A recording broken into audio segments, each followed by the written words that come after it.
আমার প্রিয় অষ্টম শ্রেণীর শিক্ষার্থী বন্ধুরা, তোমাদের সকলকে আমার চ্যানেলে স্বাগত জানাই। আশা করছি তোমরা সকলে খুব ভালো আছো। আজকে আমি তোমাদের 2025 সালে রায়ো মার্টিনে যে প্রশ্নবিচিত্রা প্রকাশিত হয়েছে তার 308 পাতাতে যে 8 নম্বর স্কুল রয়েছে সেখানে তোমাদের অষ্টম শ্রেণীর বন্ধুদের দ্বিতীয় পর্যায়ক্রমে মূল্যায়নের ভূগোলের প্রশ্ন দেওয়া রয়েছে। আমি আজকের উত্তরগুলো তোমাদের দেখিয়ে দেবো। ইতিমধ্যেই যারা চ্যানেলটিকে সাবস্ক্রাইব করে নিয়েছো তাদের সকলকে অসংখ্য ধন্যবাদ জানাই। আর যারা নতুন দেখছো তারাও চ্যানেলটিকে সাবস্ক্রাইব করে নিয়ে সাথে থেকো। চলো তাহলে শুরু করছি। একের দাগে সঠিক উত্তরটি নির্বাচন করো। পশ্চিমা বায়ুর প্রভাবে মহাদেশের পশ্চিমাংশে বৃষ্টিপাত হয় শীতকালে।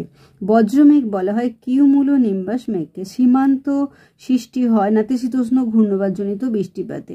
বিশ্বের বৃহত্তম নদী উপত্যকা পরিকল্পনা গড়ে উঠেছে টেনিস নদীর ওপর। দক্ষিণ আমেরিকার করডোবা অঞ্চল দুগ্ধ শিল্পের জন্য বিখ্যাত। দুয়ের দাগের এক কথায় উত্তর দাও। ইরি ও অন্টারিও হ্রদের মাঝে অবস্থিত জলপ্রপাতের নাম কি? নায়াগ্রা। পৃথিবীর উচ্চতম হ্রদটির নাম কি? টিটিকাকা। কোন কোন নদীর মিলিত প্রবাহ লা পাটা? এটা হবে পারানা, প্যারাগুয়ে, উরুগুয়ে। আমি 99 পাতা থেকে একটু দেখিয়ে দিচ্ছি। এই যে পারানা, প্যারাগুয়ে ও উরুগুয়ে লা পাটা নামে প্রবাহিত হয়ে আটলান্টিক মহাসাগরে মিশেছে। পরেরটা দেখো, বায়ুর চাপ বলয়গুলির অবস্থানের পরিবর্তনের প্রধান কারণ কি? 38 পাতা। লিখবে যে সূর্যের উত্তরায়ণের এবং দক্ষিণায়নের সময় নিয়ত বায়ুচাপ বলয়গুলো 5 ডিগ্রি থেকে 10 ডিগ্রি অক্ষরেখা পর্যন্ত যথাক্রমে উত্তর ও দক্ষিণ দিকে সরে যায়। লিখবে যে সূর্যের উত্তরায়ণ এবং দক্ষিণায়নের জন্য বায়ুচাপ বলয়গুলো অবস্থার পরিবর্তন হয়। ভোরবেলায় প্রবাহিত সাময়িক বায়ুটির নাম কি? স্থলবায়ু। 3 দাগে শূন্যস্থান পূরণ করো। হাডসন উপসাগরকে বেষ্টন করে কানাডীয় সিল্ট অঞ্চলটি অবস্থিত। সমুদ্রের কাছাকাছি অবস্থিত স্থানের জলবায়ু সমভাবাপন্ন প্রকৃতির হয়। ঘর্ষণজনিত কারণে স্থলভাগের ওপর দিয়ে প্রবাহিত বায়ুর গতিবেগ হ্রাস পায়। আমেরিকা যুক্তরাষ্ট্রে সর্বাধিক গম উৎপন্ন হয় ডাকোটা রাজ্যে। পৃথিবীর বৃহত্তম স্বাদু জলের হ্রদের নাম সুপিরিয়ার।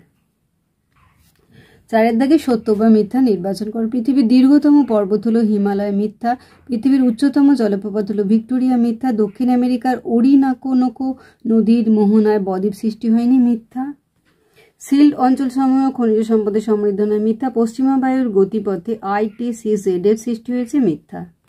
5 দাগে দেখো নিচের প্রশ্নগুলি সংক্ষিপ্ত উত্তর দাও। ডোল ডাম্পস কাকে বলে? 31 পাতায় দেখব। এই যে এখানটা লিখে দেবে। পরের প্রশ্ন দেখো, পার্বত্য বায়ু ও ক্যাটাবেটিক বায়ু কাকে বলে? 40 পাতায়। এই রাত্রির বেলায় থেকে এতটা লিখে দেবে। পরেরটা দেখো, সিল্ট অঞ্চল বলতে কি বোঝো? এই যে রয়েছে এখানটায়, এই যে এখানটায় রয়েছে। 6 দাগে নিচের প্রশ্নগুলি সংক্ষিপ্ত ব্যাখ্যামূলক উত্তর দাও। নিরক্ষীয় অঞ্চলে নিম্নচাপ সৃষ্টির কারণগুলি উল্লেখ করো। 30 পাতায়। এই কারণগুলো লিখবে। পর্বতের অবস্থান কিভাবে জলবায়ুর উপর প্রভাব বিস্তার করে তা উদাহরণ সহ লিখো। 47 পাতা।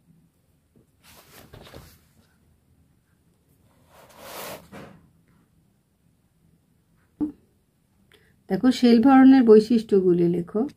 এই যে শেলভ অরণ্য, এই যে দেখো নিরক্ষীয় চিরহরিৎ শেলভ অরণ্য, এখানটা লিখবে। পরের প্রশ্ন, তুন্দ্রা জলবায়ুর বৈশিষ্ট্যগুলি উল্লেখ করো। এই দেখো তুন্দ্রা জলবায়ু দেখো।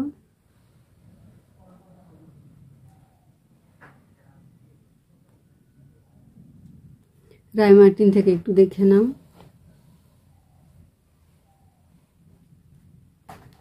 7 দেখো নিচের প্রশ্নগুলির ব্যাখ্যাধর্মী উত্তর দাও। চিত্রসহ বিভিন্ন প্রকার বৃষ্টিপাত সম্পর্কে আলোচনা করো। তোমাদের ভূগোল বইয়ে 46 পাতা, 47 পাতা এবং 48 পাতায় পেয়ে যাবে। ছবি এঁকে দেবে, লিখেও দেবে। ছবি আঁকবে এবং লিখবে। এই যে লিখবে, সেই সঙ্গে ছবিও এঁকে দেবে। অথবা চাপ বলয়ের সঙ্গে সম্পর্কযুক্ত আয়ন বায়ু ও পশ্চিমা বায়ু সম্পর্কে চিত্রসহ আলোচনা করো। এই যে আয়ন বায়ু, পশ্চিমা বায়ু। আয়ন বায়ুর ছবি অঙ্কন করবে, পশ্চিমা বায়ুরও ছবি অঙ্কন করবে। আয়ন বায়ু, পশ্চিমা বায়ু লিখবে, সেই সঙ্গে ছবি আঁকবে। যুক্তরাষ্ট্রের হ্রদ অঞ্চলের কৃষি উন্নতির কারণগুলি আলোচনা করো।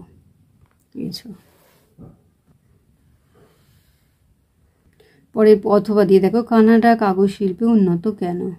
আচ্ছা, এটা টেক্সট বই থেকেই দেখিয়ে দিলাম।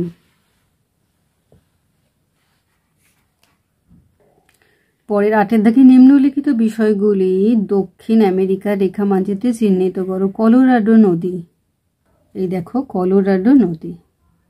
কলোরাডো নদী আমরা পেয়ে গেলাম 99 পাতাতে। তারপর দেখো পম্পাস তৃণভূমি, 103 পাতাতে দেখো পম্পাস তৃণভূমি। 98 পাতাতে ব্রাজিলের উচ্চভূমি। টেক্সটের 98 পাতাতে আছে পানামা খাল। তারপর হচ্ছে ম্যাগেলান প্রণালী 98, এই দেখো নিচেতে।